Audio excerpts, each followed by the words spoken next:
Hello, this is Sarah and Annabelle navigating the shift. Welcome back this week. Just carrying on from last week, I thought I'd get straight into a little bit of news. Last week, I talked about how New Zealand went back into stage 3 lockdown, and then they said they were going to do it lockdown for a week. That was the 27th of February. And then by the 5th of March, so a bit beyond a week, a tsunami warning. Earthquakes. So I thought, right, let me go and have a look at the earthquake data, see what I can find.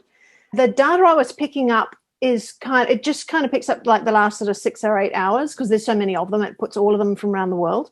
So it's harder to find. But it was like really enormous, like, 7 or 8 on the Richter scale. So it said in the news, but I couldn't see the earthquake data to see if that was the case because it had passed by. I'd passed by those hours.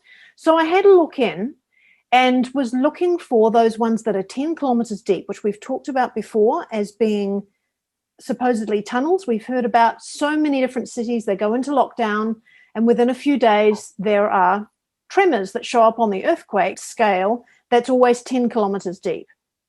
Right. And sure enough, 10 kilometres deep, just off Gisborne, I can show you on the map here. And they said, and up in Kermadec it had said as well, which is a long way northeast. And I thought, all right, well, that's interesting. Let's watch. So not only was there lockdown, but then they evacuated the east coast. So I thought, all right, if they're doing things just off the coast of Gisborne, they don't want anyone near the shoreline seeing what's going on if it's during the day. Whatever's going on, Wow. or whether it's a bit like Melbourne where the tunnel system was so thick and deep that they were more worried. I get the impression they were more worried about things bubbling up onto the streets and they wanted to keep people safe. So that's stage 4 lockdown at that stage. But over the about 4 days, I missed a couple of days in the middle here. But I can tell you that on the same day that they were saying, oh my God, tsunami warning. Oh no, it's all right.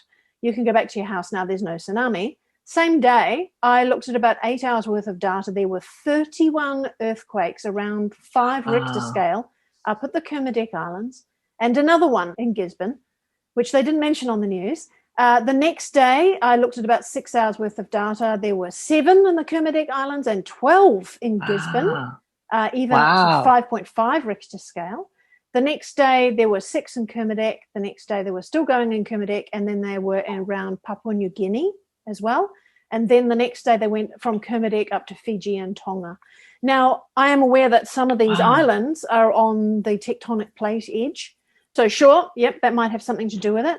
But the fact that it is pummeling the Kermadec Islands and then up into Fiji, remember when Trump grabbed the Fiji water bottle? That was some years ago. And there was talk that was a big human trafficking area. I'm wondering if Kermadec Islands was something similar. And I don't understand. Yeah, why would Gisborne, why would New Zealand news rave on and on about these earthquakes and then never mention the ones that happened the days afterwards? Interesting. So that's, and your family that lives there, they're okay? They're further north. They're okay. Yeah, I don't think anybody has been bothered by it all, and people felt the supposed earthquakes, but nobody was bothered by any tsunami or anything like that. That's good. Then in Australia, the only other thing, one of the TV hosts, a female TV host on one of the major news networks, a breakfast show, has quit due to toxic environment. So that may bubble up a little bit of truth along the way. Interesting that only a week before she left, there was an article on Mainstream about Samantha Armitage describes the sociopaths and narcissists in the TV industry. Meanwhile, in the political scene, everything is going very, very interesting. So I mentioned the guy last week, Christian Porter, MP, who was accused of rape. He's not returning to work. MP is? A member of Parliament. Okay. He is not returning to work due to some mental health issue, extended another week. West Australian Premier, who has had the borders locked down the whole of last year, Mark McGowan, has been evacuated after a package was thrown in his window. Down in Victoria, this was the big area that planned to stay in lockdown through to the end of this year. Daniel Andrews, that Premier, who people hate so much now, or they love him because they're listening to mainstream media, he had a nasty fall, which caused a number of broken ribs and a broken vertebrae. They moved him to hospital, then they moved him to the trauma ward. Now he's in intensive care. Very interesting. Ah, yeah. All due to a nasty fall. It might be one hell of a fall. Broken ribs. Yeah. And sounds like Prince Philip. You're a king. You don't go to regular old hospitals. He's a prince. You're in the royal family. I mean, I even in that video series, The Royals, I think it was called, which talks about Elizabeth's life from a girl and then going into becoming a queen. They described her father, and her father, they did surgery on her father, like big surgery where they removed one of his lungs, and they created a suite within the palace. They didn't send him to a hospital. right. So I think that's somebody who's on his way out. If he's still there at all, we don't. Right. Terwide Janine did recently something about that, where she got that a lot of these people are removed. They already have been, but they were given a deal, which is that, instead of bringing everything we have on you out and you going through a trial for what you've done, you can just quietly leave the planet. And that was something that was given as an option to the royal family. And then the other thing she just looked at, which is funny, that Meghan Markle did something that really insulted Trump. And he's known for getting revenge. So she looked at and she agreed that this was true, that there was a deal with the royal family to take down the royal family, but blame it on Meghan Markle. Well, we'll watch that one play out for sure. Yeah, kind of fun, but any rate. So down in Victoria, again, the Quarantine and Police Minister, Lisa Neville, has extended her sick leave. The Federal Health Minister, Greg Hunt, has been admitted to hospital with a suspected infection. The Federal Defence Minister, Linda Reynolds, has had extended sick leave due to a heart condition. So in Australia, my goodness, that's a lot of people out of action. That's a lot. Yeah. Amazing. And Piers Morgan over in the UK, who's a TV host, very, very famous TV host. I find him actually a really good interviewer, but I know he's rather opinionated. He called Meghan Markle a liar, and he either walked out or he got fired or something, so he's lost his job. So wow, I didn't know that. About that as well. But interesting. You can't.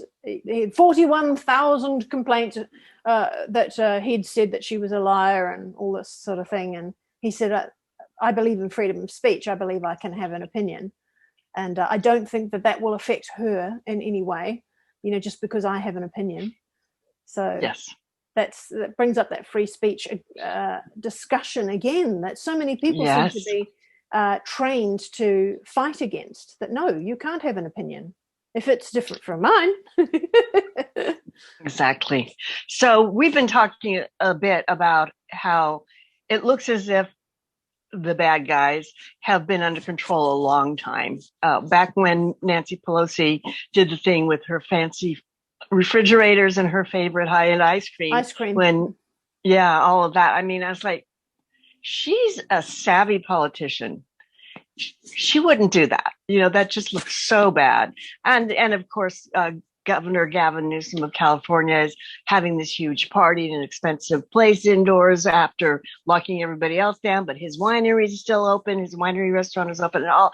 I mean, it's like, you guys, is it so obvious? And I think it is. So I've been waiting for the mainstream media to start to flip, because I think they're going to, that they're under control. And I've been seeing some of that happening. One thing was during a press conference, they were asking Psaki about the crisis at the border and all the children. And some of that is made up and some of that is not, is what Janine got, that maybe 50% of the people are what's really going on. So they're bringing unaccompanied children in, basically. And they were questioning her. They said, should you be changing your message about what unity is? All these children coming in and nobody's being tested for COVID and something like that. We understand that the number of children coming in is 3 times. Can you confirm that number? 3 times what? What it was before. And she said, I'm not going to be confirming any numbers. You should talk to ICE or something about that.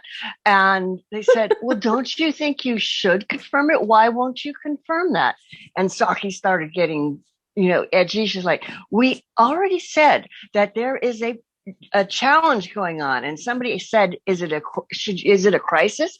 We don't need to be putting labels on. We've already discussed how there's a challenge going on. And the reporters are actually starting to snap at her a little bit. Yeah, push her a little bit, and she's like, "Ugh." So I think we're getting ready to start to flip the media, and that's kind of fun. That's the nicest way to do it, with the audience following along. But it certainly doesn't point the finger at the media, though, at all, does it? I guess if so many people think that the media are on their side, then it's the most gentle way to draw them into the truth. Right.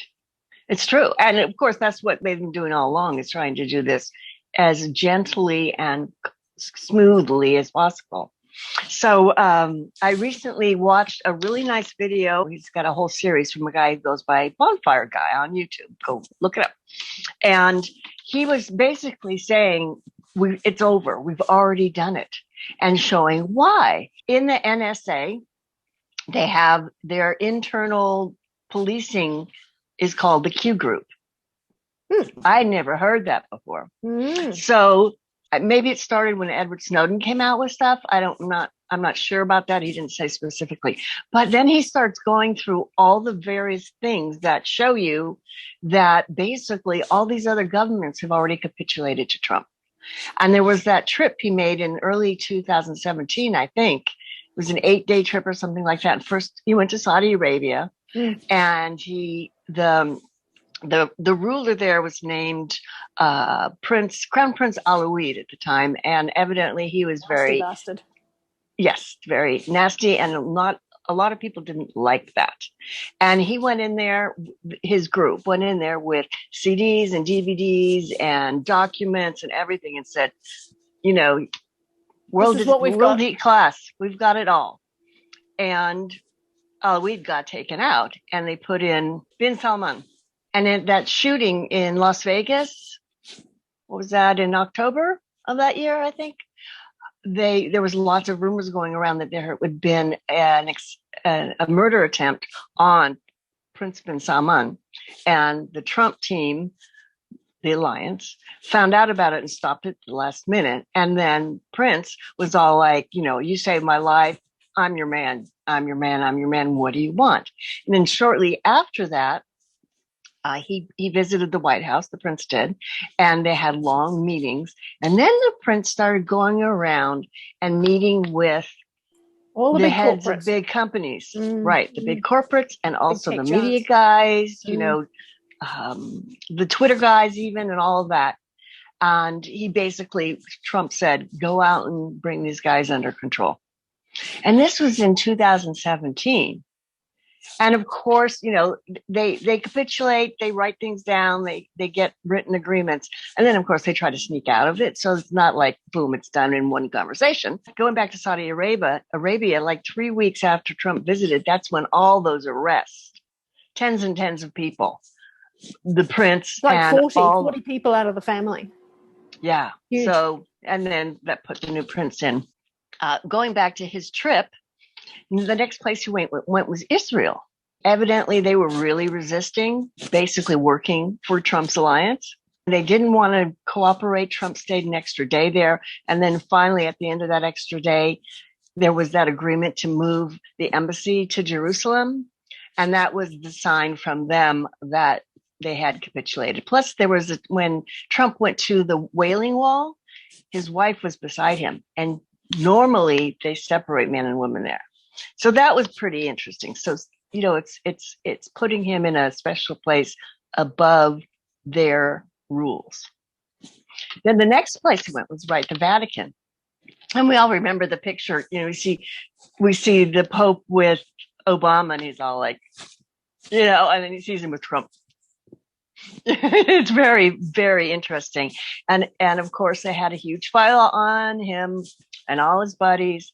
So evidently Trump was sort of teasing the Pope by saying, when you look at all this stuff, you're going to want to be wearing your red shoes. and things like that. It's like, we know everything. And then at the end of that, he says that there's film of Trump leaning to the Pope and saying, I'll remember what you said. So what happened there was the Jesuits ran the Fed. Basically, they own all the banks. Woo. And he got the Pope to write a papal bull, give it to him, handing that over. And that's why the Fed came back under government control. Wow. So that's pretty cool. Isn't it amazing that these things so enormous and everybody's happily wandering along, talking about everyday stuff. I have no idea what's going on. So the next place he went was Brussels. And that's where the EU Parliament is, as well as NATO. So NATO is the international thing that protects. And he got, remember that all the stuff about making different members of NATO pay for their own protection instead of the U.S. paying for everything. Yeah. And he met with all the heads of the EU and all their financial people. And evidently he made them wait for like 45 minutes. That's his standard thing. He makes you wait so you sweat. And then everybody got their files and it was like, here's what we do, where you guys are all going to be tried for this crap. And then I guess they had that photo op where everybody was out there standing around waiting again. And then Trump arrives 45 minutes late. To the front. Yeah, there's that, but also, there's that, but there's also the photo op where he made them all wait standing around on the bleachers or whatever. And so he's just like, he's a little prick, but he's showing his dominance. And remember that picture with Trump sitting down and he's surrounded by all the European heads, Angela Merkel and others like that. And they're all leaning toward him and going, la, la, la, la, la. And he's just sitting back going, uh-huh. Mm-hmm. Do you remember that picture? No, I don't remember that one. I'll see if I can find it and send it to you. We can put it up. So, okay, so NATO's fixed. EU is fixed. The banks are fixed. The banks are fixed. Media is fixed. Social media is fixed. It's all this whole time. There's no and way. Big Pharma as well, possibly Big Pharma. That's possible too. A lot of people are getting a bunch of different reads on the cures, that they could be white hat control. They could just be flu shots. Different ones could be different things. My own dream, which I think I talked about last week, was that the whole thing is fake at the moment, which made me think, okay, even the wobbly, shaky people on video that we're seeing on social media, and, my auntie had the shot and she died 2 weeks later. I feel no connection to that, no empathy, which means usually in the past when that's happened, it's like, well, it just didn't happen. It's made up, and hopefully that's the case and that I haven't lost my empathy for real people. But I've kind of stopped posting a lot of that stuff on my social media now. There's a few things because they do want people to wake up, but I don't feel the need to go, look out, you're gonna die. I don't feel like I need to do that. I'm just some more low key. I'm more relaxed about various family members thinking they're going to get jabbed. My son works in hospital and he's like, everybody who works with me has gotten it because I'm in a hospital. So I'm thinking about doing it. I'm like, I'm not going to do it, but if you want to, I'm not that worried about it. Mm-hmm. So he hasn't as of yet. So one of the other scenes where a foreign country capitulated to Trump was, of course, North Korea, right? When he went and actually stepped in there, the first president who's entered North Korea ever, I think, right? And then in China, he was taken to the Forbidden City, which is called the Forbidden City for a good reason. And then remember when Putin handed the soccer ball, and he said, there was a lot of speculation as to what that soccer ball is. Mm-hmm. He said, now the ball's in your court. So that's an idiom that means now it's your responsibility, right? So he's like, okay, now it's on you. Here you go. There's all these signs that this is all, the election situation. They let all of this happen exactly how they wanted to. I reckon it's probably just to prevent all those riots all those Antifa and BLM people that were geared up and ready to go to cause destruction in each of their cities. That's what they had to avoid. You can put armed forces all over the country, but if those people are determined to cause a mess, they'll find a way to do so, and you just can't. You can't police every street in the country. So yeah, the easiest, gentlest way to do it is best. And to show people, right? They had to go all the way through with the treasonous behavior and, make it look like they succeeded. And then Biden is doing insane stuff that people are going to start to wake up. I mean, and the actor who's playing Biden is doing a great job of looking like he's got severe dementia, right? And the fact that he hasn't had any press conferences, they've been pushing that the last couple of days as well. Right. And the fact that the media is actually talking about, he didn't do a State of the Union. They always do this. It's been 100 years, it's interesting. And I saw pictures. I'll see if I can find it so you can put it up of he just taken his mask off. This would be the B guy. And he had these really pressed, dense lines from it, which is because the mask is such soft rubber. Right. And because have you ever worn a mask and taken it off and then have these really deep indents in your cheek? No. I saw a short video of a gal who is the mask gal, the one in CIA who did all the disguises. And she's talking about, we have masks, these guys can get in and out of them and you won't be able to tell it's not real in 3 minutes. They have to be able to do that. Can you imagine that? And they've had that for a while. So evidently there's her husband was the guy who that movie Argo is based on, which is a CIA going in and rescuing. And in another one, she sort of like evaluates what you see in various movies of how the spies change. And they wouldn't do that. I said, yep, that's something they do, that kind of thing. I don't think they give away all their secrets, though. I think I don't know if it's the same video as you or another one, but I thought, wow, this woman is giving away maybe 5% of the information she's deliberately withholding. That's what it felt like to me. But it might be a different video from what you're saying. Of course. She looks like this sweet little old lady, right? I went to DC into one of the buildings. It wasn't the White House. What was it? Was it the Capitol building? Yeah, I think so. To go to an event. My sister was in a senior program for diplomats, and they brought in people from really cool program, actually. It's been canceled since, but they brought in people from various military places and other 3-letter agencies and things like that.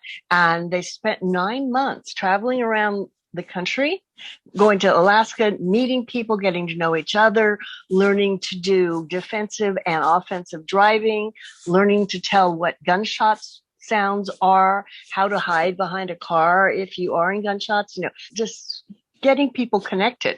And then they did a graduation ceremony. So I'm in this big building with all the, the paintings and stuff all around it, and displays of silverware from past presidents and stuff like that. It was really kind of fun. So my sister says to me, see that lady over there? She's this little round little old lady with the curly gray hair, she's really big in the CIA. She's a spy. And I'm like, oh, that's the perfect spy. You would never think this. You just see her in the kitchen making cookies for the grandchildren. And oh my God. Perfect. Quite cool. Yeah. There has been, I noticed a couple of deep fake videos coming back out again too. So I think they're going to be just starting to push those because they just don't quite know when this information is going to be released, or if they're going to release some of the terrible videos of what people have really been up to. So I guess how much dropping that along, just like they used to for all these years of the anti-vax, the pro-vax gender. And okay, we've got to do an article this week. What's it going to be? That was always their agenda. When my friend ended up working for a major media outlet, she was amazed that was their agenda. At least once a week, they've got to put out one of these articles. Maybe they've got the same sort of agenda with these deepfake videos, is just try and drop them out every now and then so that when the real ones come up, people will go, oh, right, no, that's probably fake, because they don't want people to realize that it's the truth. So let's talk a little bit about the energy's going on as we approach that wonderful date near the end of March, what everybody's been talking about. And I just like looked at my calendar and went, that's only 2 weeks away now, right? And this is whatever it is, it's going to be something really great. And of course, we do know that last time we recorded, I think 4 or 5 states had dropped all their restrictions, and now it's 15 or 16, and that snowball effect is moving along. So that's good. It seems like as you get closer to relief, that long drive and you really gotta pee, or the little kid with the skin knees, they doesn't cry till they get close, they get home to mommy. It's starting to get hard. And you and I both have talked about having ups and downs. One day it's, oh, this is so fun. Look at, they're starting to flip. And the next day it's, I can't take it another second. I hate this reality. I just want to go home. How do people handle that? For one, just go with it. So I want to remind you guys about splash out. So when something good happens, it comes in, imagine it being a beautiful gem dropping into your vessel, and the vessel represents you, and you drop that big old gem in there, and bingo, the old stuff splash out. So if you have a day when you're going, I don't want to do it anymore, I'm grumpy, whatever, just don't try to figure it out. Don't try to work it out. First of all, say, is it mine? Well, of course, that's always the number one question. And if it is, just feel it for a little bit, and I think you'll find it'll slide away really easily. Just let it go and know that we're going to have so many gems dropped into our vessel in the coming months, days, weeks, months, hours. It's going to be a lot of splash out. Yes. So be real conscious of that. So how have you been handling it? Like you're saying, up and down, some things are fine. I can handle it and I'm moving along. And other times I'm finding I'm just getting revisited by things that I thought I had sorted out. And that it's not been from any interaction with the people that I'm talking about or that are on my mind. Maybe it's nothing to do with them, unless it's just one of those sort of quantum things that, when somebody thinks about you, you think about them. And that maybe that's where it's coming from. But things coming back, which make me feel all sorts of extremes. The only thing I would say is make sure you're not putting anybody's face on it, which is, you're feeling grumpy about the energy that's going on, or you're splashing out. Don't take it out on other people or pets. Just be careful for that. Just to be careful about that. I think we'll get through it. I'm finding that I do a lot of self-coaching anyway. So when I get something that's really on my mind, then I'll start typing about it. Okay, what's the issue that's on my mind? Who's involved? What do those people remind me of? What emotions are coming up? What's my reaction to those emotions? And I kind of work my way through until I find, oh, okay, that might be what's going on. All right, yeah, that reminds me of something that happened a couple of days ago. Okay, and that often helps. So you can work your way through, and I usually find that flipping it after that, going, okay, that's happened, or that might have happened like friggin' years ago, but in this moment, what can I be grateful for right now? What's working right now? What am I looking forward to? And something that's going to be different from how it used to be before. And then I focus on that, and then I embellish the story, and then it feels good. And I'm like, okay, law of attraction, we're on the right track. My little rule about when to just let go of emotions, let them flow, versus when it's time to be able to start to flip the story, is if you say, well, on a scale of 1 to 10, how intense is the emotion that I'm feeling right now?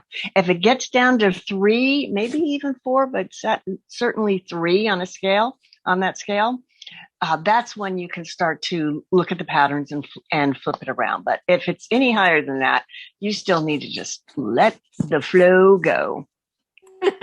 Yeah. Good idea. All right.